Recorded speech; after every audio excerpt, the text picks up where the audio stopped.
아시아에서 두 번째로 많은 비트코인을 보유한 일본의 투자회사 메타플래닛이 현재 떨어진 틈을 타 연일 비트코인을 매수하고 있습니다. 메타플래닛은 소프트뱅크가 지분 60%, SBI에서 20% 지분을 보유한 투자회사입니다. 최근 메타플래닛은 포트폴리오에 이더리움을 줄이고 리플의 비중을 늘리고 있습니다. 손정희와 일본 정부는 비트코인을 차세대 핵심 사업으로 선정하며 SBI, 메타플래닛을 활용하여 알트코인을 주워 담고 있습니다. 손정희가 리플을 사고 있다는 얘기는 처음 들으셨을 겁니다. 유튜브 최초로 전해드립니다. 리플의 오랜 파트너 SBI는 손정희 회장의 오른팔인 기타오 회장이 소유한 투자회사입니다. 이들의 은밀한 동행에 대해서 독점으로 말씀드리며 리플이 그리고 있는 그림과 손정희, 일본이 그리고 있는 거대 프로젝트에 대해서 말씀드리겠습니다. 트럼프가 당선이 확정된 순간 일본의 최대부 손정희는 미국에 1,400조 투자를 약속합니다. 손정희가 트럼프에 투자한 이유와 리플과의 연관성에 대해 독점으로 전해드리겠습니다. 천조, 단일 규모로는 세계에서 가장 큰 자금을 운용하는 비전 펀드의 주인 손 마사요시, 한국 이름으로 손정희는 소프트뱅크 CEO이자 일본 최고의 부자입니다. 오늘 손정희가 비전 펀드의 자금으로 리플을 사고 있다라는 내용에 대해 말씀드리고자 합니다. 트럼프에게 가장 큰 대선 자금을 후원한 세 사람은 미국의 일론 머스크, 일본의 손정희, 사우디의 빈살만이 있습니다. 손정희 회장은 트럼프의 당선 자리에 함께 나타나 역사적인 발표를 하였습니다. 바로 비전 펀드의 자금으로 미국 AI에 관련된 일자리 창출에 무려 143조를 투자하겠다고 밝혔는데요. 블룸버그 코니센 기자의 칼럼 보도로는 손해를 보지 않는 여우 같은 기업가 손정희가 과연 트럼프에게 어떤 선물을 받았는가에 대한 물음표였습니다. 업계에서는 손정희가 받은 선물은 바로 리플의 ETF와 리플의 사유화였습니다. 사유화라고 함은 리플 ETF와 같은 금융권을 제도 안으로 들어오게 함으로써 미국의 전략적 자산으로 가져야 할 지분을 양도받는 조건이었다는 게 코니센 기자의 추측이었습니다. 왜 손정희는 갑자기 리플의 지분을 요구하게 된 걸까요? 바로 오늘 영상을 관통하는 주제입니다. 우리는 일본 온라인 금융사 SBI 그룹을 눈여겨볼 필요가 있습니다. SBI 그룹의 회장은 손정희 회장과 함께 초기 소프트뱅크의 개국 공신으로 활약하며 현재의 손정희를 잇게 만든 전설적인 인물입니다. 그는 현재 일본 최대 증권사와 일본 최초의 가상화폐 거래소를 계열사를 두고 있는 인물이고요. 그는 몇 년 전 SEC에게 제소당했던 리플을 향해 리플의 승리는 예정되어 있다. SBI는 리플의 영원한 동반자라며 리플을 옹호해서 일본과 세계를 놀라게 했었죠. SBI는 도대체 어떤 곳이길래 리플과 이렇게 긴밀한 관계를 맺었고 또 리플은 왜 SBI를 원하는 걸까요? 침묵으로 일관하던 소프트뱅크의 회장 손정희가 올해 1월부터 비트코인 투자가 열려있다며 비트코인에 대해서 계속 언급하는 장면들이 흘러나왔습니다. 솔라나를 세상에 태어나게 만든 거래소 FTX 파산에 엄청난 자금을 투입했었던 손정희는 FTX로 인해 1,300억에 가까운 돈을 잃었죠. 허나 왜 급박하게 이런 마음을 바꾸고 다시 이 시장으로 눈을 돌렸을까요? 그건 바로 리플의 이사 출신이었던 기타오 요시타카의 설득 때문이었습니다. 기타오 요시타카는 일본 최초로 암호화폐 펀드를 만들었었고 2019년부터 2021년까지 리플의 이사진의 한 명으로서 리플의 주요 안건을 처리하는 임원이었습니다. 이제 조금씩 퍼즐이 맞춰질 것입니다. 그리고 일본 간사이 통신 뉴스 보도로는 SBI의 핵심 자금줄은 비전 펀드이며 손정희가 그 뒷배에 있다고 말해왔습니다. 그러니까 기타오 요시타카는 손정희의 핵심 측근이라는 소리가 됩니다. 기타오 요시타카가 현 리플 CEO 브래드 갈링하우스와 같은 임원이었다는 것을 이미 성명문을 통해 발표를 했었던 자료입니다. 코니센 기자는 손정희가 뒤에서 칼춤을 추고 있다고 표현했습니다. 비전 펀드로 막대한 부를 쌓은 그는 암호화폐 투자에 대해 굉장히 부정적인 시각이 있었습니다. 허나 최근 기타오 요시타카의 인맥과 조언을 통해 암호화폐에 다시 한번 뛰어들었다는 게 업계의 지배적인 시각입니다. 현재는 파산한 거래소 FTX에 투자를 했으나 실패했었던 경험이 있었던 손정희가 마음을 돌렸던 이유가 무엇일까요? 그건 바로 비전 펀드의 연이은 실패였습니다. 한국에서의 성공과도와는 다르게 글로벌 시장에서 외면받고 있는 쿠팡과 가치가 날로 떨어지는 우버, 시진핑의 압력과 마인의 부재로 인한 알리바바의 어려움, 엄청난 공을 들였던 위어크의 파산이 있었습니다. 한국에 찾아와 연일 AI를 외쳤던 손정희는 자신의 과오를 뒤풀지 않겠다는 말만 하고 떠나갔습니다. 또한 비전 펀드의 주주들에게 과거의 손정희는 끝났다라는 말들을 듣게 되었다는 게 그에게는 굉장히 참을 수 없는 상처였다고 생각합니다. 비트코인의 실패를 딛고 현재의 불장이 되어버린 손정희는 기타와 은밀한 독대가 이루어졌습니다. 올해 초부터 도쿄타워 라운지에서 수차례 만나는 게 목격이 되었었고요. 심지어는 최근 리플 CEO 브래드 갈링하우스와도 함께 독대를 했었다라고 보도가 흘러나왔습니다. 우리는 이 자료들을 취합해서 곰곰이 생각할 필요가 있다고 생각합니다. 트럼프가 손정희에게 주었던 선물이 무엇인지 이제 감이 오실까요? 저는 기타오 요시타카가 깔아놓은 판때기 위에 손정희가 자금을 대고 암호화폐 전반의 비전 펀드의 자금으로 다시 한번 암호화폐 시장이 달아오르기 직전이라는 소리로 들립니다. 코니생 기자는 손정희의 플랜은 리플이 제3의 암호화폐로 자리를 잡고 글로벌 시장을 염두에 둔 플랜과 또한 일본 내수에서는 SBI를 통해 금융권의 암호화폐 적용을 하려는 의미로 해석했습니다. 그게 바로 리플이고요. 최근 언론과의 인터뷰를 통해 기타오는 트럼프 2.0 시대의 ETF를 말했습니다. 당당히 SBI는 리플의 주요 파트너라는 말과 함께요. 일본에서의 SBI 영향력을 앞세워 리플의 최대 주주가 된다면 리플의 대상성은 어린아이가 봐도 뻔합니다.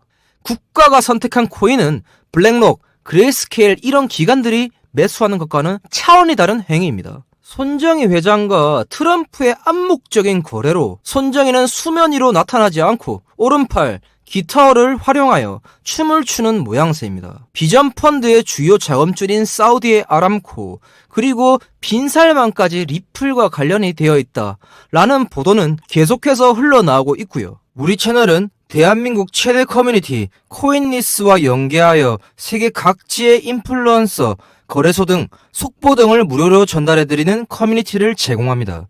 시청자분들은 왜 유튜브를 어렵게 찾아보시면서 정보를 얻으시나요? 정보가 없어서 투자가 어려우신 분들을 위하여 코인리스와 코인리더와 합작하여 제공하는 커뮤니티입니다. 3,000명가량이 들어와서 소통하는 건전한 소통 창구에 들어오셔서 조금이나마 투자하시는 데 도움이 되었으면 좋겠습니다. 아래 보이는 제 번호 010-5133-4788번으로 문자 1번 보내주시면 커뮤니티 입장 도와드리겠습니다. 기타는 리플 재단과 미국 정부에게 리플의 ETF, IPO를 요구하고 있습니다. 저는 이게 트럼프에게 하는 말로 들립니다. 돈 줬으면 빨리 ETF 승인해줘 라고 들립니다. 계속해서 SBI의 기타오 회장은 암호화폐에 긍정적인 발언을 하며 일본 국민들에게 암호화폐 투자를 독려하고 있습니다. 한국으로 치면 한국은행 총재, 국민은행 은행장이 나와서 언론에다가 암호화폐 투자를 해라 라고 하는 맥락과 같이 보시면 됩니다. 우리나라에서는 있을 수 없는 일이죠. 그만큼 손정희와 SBI의 행보는 놀라울 정도로 과감합니다. 손정희가 그리는 그림은 단순히 AI, 기업, IPO를 넘어 우리가 그리지 않는 큰 그림을 그리는 것 같습니다. 일본에서 가장 영향력 있는 기업가가 미국의 대통령에게 대선 자금을 지원하며 받은 게 무엇일까?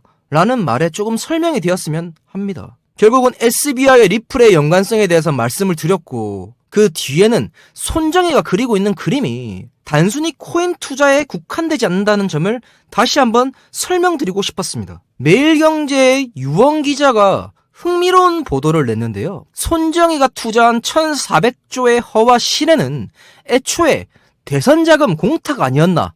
라는 기사가 저에게 굉장히 흥미로웠습니다. 현재 미국과 암호화폐 투자 전반적인 사람들은 거의 안다는 소리라고 느껴집니다. 리플이 주요 결제 수단이나 화폐로서의 가치가 되려면 선행 작업으로 ETF와 IPO는 필수입니다. 미국의 암호화폐 재단이 일본인이 대주주가 된다는 것은 엄청난 가치이겠죠. 트럼프는 잘 알고 있습니다. 손정의 역사적인 베팅이 어떻게 되는지 지켜보는 것도 흥미로울 것 같습니다. 우리 채널은 대한민국 최대 커뮤니티 코인리스와 연계하여 세계 각지의 인플루언서, 거래소 등 속보 등을 무료로 전달해드리는 커뮤니티를 제공합니다. 시청자분들은 왜 유튜브를 어렵게 찾아보시면서 정보를 얻으시나요? 정보가 없어서 투자가 어려우신 분들을 위하여 코인리스와 코인리더와 합작하여 제공하는 커뮤니티입니다. 3,000명가량이 들어와서 소통하는 건전한 소통 창구에 들어오셔서 조금이나마 투자하시는 데 도움이 되었으면 좋겠습니다. 아래 보이는 제 번호 010-5133-4788번으로 문자 1번 보내주시면 커뮤니티 입장 도와드리겠습니다. 최근 리플은 메인넷을 활용하여 민코인을 발행할 계획 중에 있습니다. 솔라나를 뛰어넘어 시총 3위가 된 리플은 새로운 분야를 개척하려고 하는데요. 도지코인, 시바이누와 같은 거대 민코인들이 탄생하며 현재의 자리까지 올라가게 만든 이더리움과 시총 20위권에서 3위까지 올라가게 만들었던 솔라나는 자신의 휘하에 두고 있는 도구 위에 봉크들의 활약이 있었죠. 리플은 이 시대적 흐름 속에서 새로운 도약의 카드로 이 시장을 쳐다보고 있습니다. 허나 민코인 후발주자인 리플은 새로운 코인을 발행하여 어려운 길을 선택하는 것보다는 약간은 다른 길로 가고자 하는데요. 블룸버그 터미널 코니센 기자의 단독 보도입니다. 코니센 기자는 리플이 선택한 것은 베이비도지일 수도 있다 라고 말하였습니다. 최근 베이비도지는 바이낸스 BNB 토큰 계약을 종료하며 독자적인 길을 걷기로 했습니다. 근본 코인으로서 어느 누구에게 기대지 않는 홀로서기를 시작하여 바이낸스에 상장을 했죠. 저는 리플이야말로 이 기회를 놓칠 것 같지 않습니다. 베이비도지는 도지, 시바이누를 뒤를 이어 강력한 커뮤니티와 많은 유저, 그리고 다양한 플랫폼으로 세계에서 가장 홀드가 많은 민코인입니다. 리플레스 재단은 최근 민코인 관련하여 세계를 놀라게 할 발표를 할 예정이다라고 밝혔는데요. 코니센 기자는 또한 리플의 선택은 아마도 최근 바이낸스 상장이 되어 있는 가장 오래된 민코인을 휘하에 두고 싶어 한다 라고 말하였습니다. 저는 이게 베이비도지라고 생각합니다. 아직 지켜봐야 할 것 같지만 베이비도지도 독자적으로 성장하는 것보다 리플의 지원 사격을 받는다면 엄청난 상승이 있을 것이라고 생각합니다. 비트코인이 10만 불에 다가서고 많이 올랐다라고 판단한 세력들, 블랙록, 그레이스케일이 자금을 움직이며 이더리움으로 옮겨가는 흔적입니다. 이 말의 뜻은 이렇게 해석해야 합니다. 알트장이 임박했다입니다. 2020년 알트 불장이라고 불렸던 시기에 알트 도미넌스가 이 부분을 막고 하늘로 올라갔습니다. 현재 분위기는 빨간 점 리테스트를 끝내고 알트 도미넌스가 저항선을 깨부순 시점입니다. 지금 보시는 지표는 유튜브에서 최초로 제가 알려드리는 알트 도미넌스 지표일 겁니다. 자, 이제 우리가 해야 할 일은 무엇일까요? 저는 블록체인 업계에서 10년간 일을 하며 올해 비트코인 현물 ETF 3월달에 30억을 벌었습니다. 증권회사에 퇴직하며 블록체인 재단과 소통하는 역할에 대한 일을 하고 있고요. KOL이라고 하는 명칭으로서 활동하는 저에게 구독과 좋아요 한 번씩만 눌러주시면 감사하겠습니다. 코인 가세가 2년 유예되며 우리는 불장을 즐길 시간이 남아 있습니다. 저는 이렇게 말씀을 드리고 싶어요. 밤감기, 트럼프, 비트코인의 신고점 갱신, 이런 불장에서 돈을 버셔야 합니다. 저는 현재 코인 시장이 두 번 다시 오지 않을 수도 있다라는 마음가짐으로 이 시장을 즐기고 있습니다. 제가 운영하는 커뮤니티입니다. 금전적으로 돈을 받거나 리딩을 하거나 이런 방이 아닌 누구나 편하게 들어오실 수 있는 소통 창구입니다.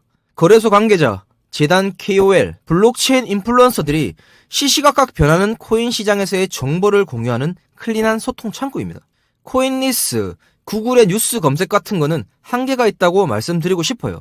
우리나라에서는 외국 기사를 퍼오는 역할 그 이상을 해내지 못합니다. 저는 이 비하인드 스토리나 재단의 발표를 누구보다 빠르게 알 수 있는 인맥과 라인이 잡혀 있습니다.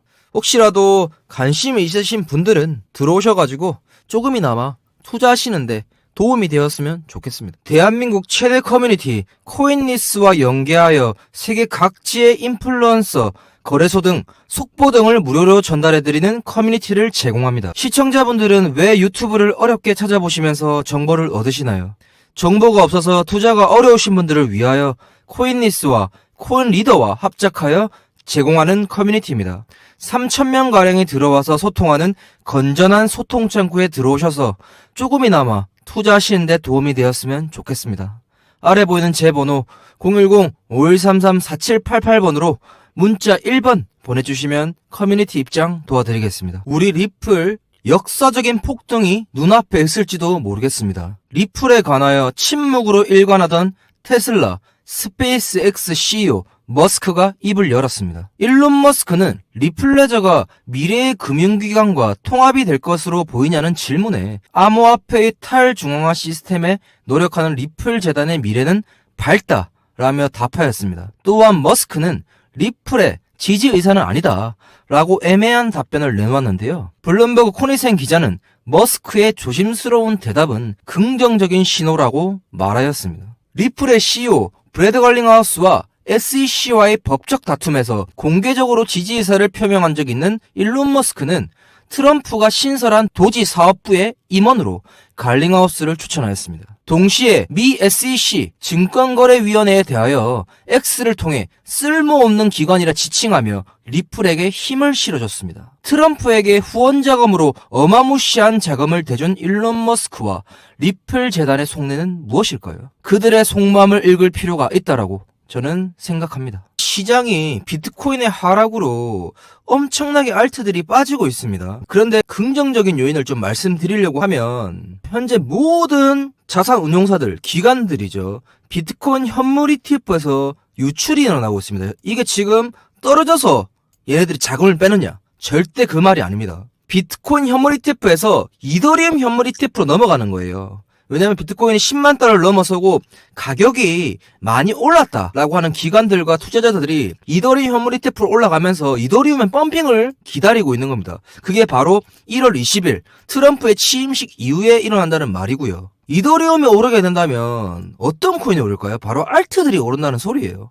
알트들 중에 알트 대장인들이 있죠. 현재 리플과 도지가 굉장히 유망하고 온체인 지표를 통해서 지금 알트 도미넌스들이 올라가고 있는 모습만 보더라도 리플과 도지코인이 선두주자로 치고 나갈 것이라고 생각이 들어서 지금 영상을 제작하게 되었습니다. 11월 비트코인이 10만 달러를 넘어서고 약간 주춤한 상태입니다. 상대적으로 알트코인들은 더 떨어졌는데요. 약 2달 전으로 알트코인들은 회귀한 모습입니다. 트럼프 취임식이 한 달도 안 남은 이 시점에서 트럼프가 사고 한번 크게 치려고 하는데요. 바로 트럼프 정부에서 신설한 디지털 자산 자문위원회 위원장에 풋볼 선수 출신 29살 보 하인스를 임명합니다. 트럼프는 하인스가 젊고 패기 있는 인물로 암호화폐가 미국이 가장 선두에 서게 만들 인물이라고 평했습니다. 보 하인스에 대해 찾아보니까 이런 기사들이 많더라고요. 보 하인스는 26살에 풋볼 선수를 은퇴하며 암호화폐로 굉장히 큰 돈을 만진 사람입니다. 즉 옹호자라는 소리죠. 또한 그는 현재 리플을 전재산 70%에 가까운 비중으로 들고 있는 홀더이며 리플 CEO 브래드 걸링하우스와 긴밀한 관계라고 블룸버그 코니센 기자가 밝혔습니다. 여기서 바라볼 때 그가 주요 요직인 디지털 자문위원장에 앉게 된다면 어떤 변화를 가져올까요? 저는 이렇게 힘든 장 속에서 조금이나마 우리에게 희망을 줄 수 있는 트럼프의 선물 같습니다. 보통 시장은 다시 오르기 위해 떨어집니다. 블랙록과 그레이스케일은 포트폴리오에 리플과 이더리움을 넣기 시작했습니다. 트럼프 취임식인 1월 20일을 기점으로 다시 한번 뛰어오르기 위해 기관들은 이미 92,000달러 지점에서 매수를 시작했습니다. 리플 홀더라고 밝힌 하인스의 임명으로 리플은 어디까지 올라가게 될까요? 저는 안 봐도 비디오라고 생각이 듭니다. 트럼프에게 대선 자금을 몰빵할 리플레스 재단과 코인베이스 등은 취임식을 위한 행사로 거액을 다시 한번 기부를 했는데요. 요즘 암호화폐 전반의 분위기를 관통하는 기사 같습니다. 트럼프에게 잘 보여서 리플이 무엇을 하려고 할까요? 무엇을 원하는 걸까요? 답은 정해져 있다고 봅니다. 저희 커뮤니티 참여를 원하시는 분은 아래 보이는 제 개인 번호 010-5133-4788번으로 숫자 1번만 문자 보내주시면 제가 문자로 커뮤니티 초대하시는 방법을 문자로 보내드리겠습니다. 다시 한번 말씀드리지만 이 시장은 살아남으시는 게 중요합니다. 살아남기 위해 남들보다 한 수, 두 수 앞은 내다보셔야 합니다. 제가 유튜브를 시작한 이유도 투자가 아닌 투기성으로 코인 시장을 대하시는 부분들이 안타까워서 시작하게 되었고요. 저희 커뮤니티는 많은 분들은 받지 못하고 있고요. 한 200분 정도만 더 받으려고 하고 있으니까 들어오셔가지고 좋은 정보 나누는 건강한 커뮤니티가 되었으면 좋겠습니다. 다음에도 더 좋은 영상으로 찾아뵙겠습니다. 감사합니다.